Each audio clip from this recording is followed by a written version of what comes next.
नमस्कार साथियों, आज का न्यूज़पेपर पढ़ रहा हूं और उसमें एक महत्वपूर्ण न्यूज है कि नारी शक्ति वंदन 2029 से 33% आरक्षण लागू करने की तैयारी, उसके लिए एक संविधान संशोधन करना पड़ेगा।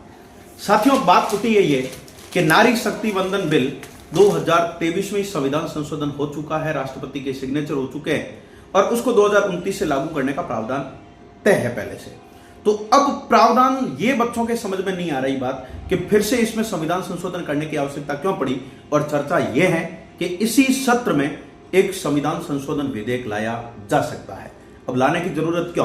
क्योंकि दोस्तों, जो 2023 में संविधान संशोधन हुआ था उसमें कुछ प्रोविजन जोड़े गए थे कि ये 2029 में लागू करेंगे, लेकिन उसमें नई जनगणना के बाद और परिसीमन के बाद, लाइन लिखी हुई इसमें, परिसीमन के बाद ये 33% आरक्षण SC ST की महिलाओं के लिए लागू कर दिया जाएगा।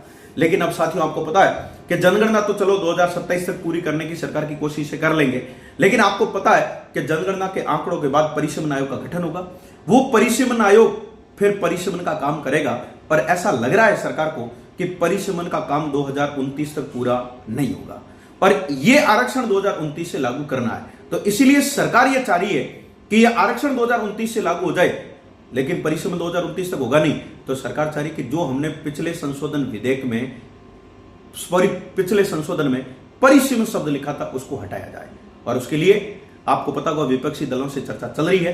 देखते हैं क्या होता है। और साथियों, अब अगर आरक्षण लागू होगा तो आप पर एक प्रश्न छोड़ रहा हूं कि लोकसभा और राजस्थान की विधानसभा, स्पेशली राजस्थान की बात कर देता हूं कि लोकसभा और राजस्थान की विधानसभा में SC और ST की महिलाओं के लिए कितनी सीटें आरक्षित होने वाली है 33% आरक्षण के हिसाब से।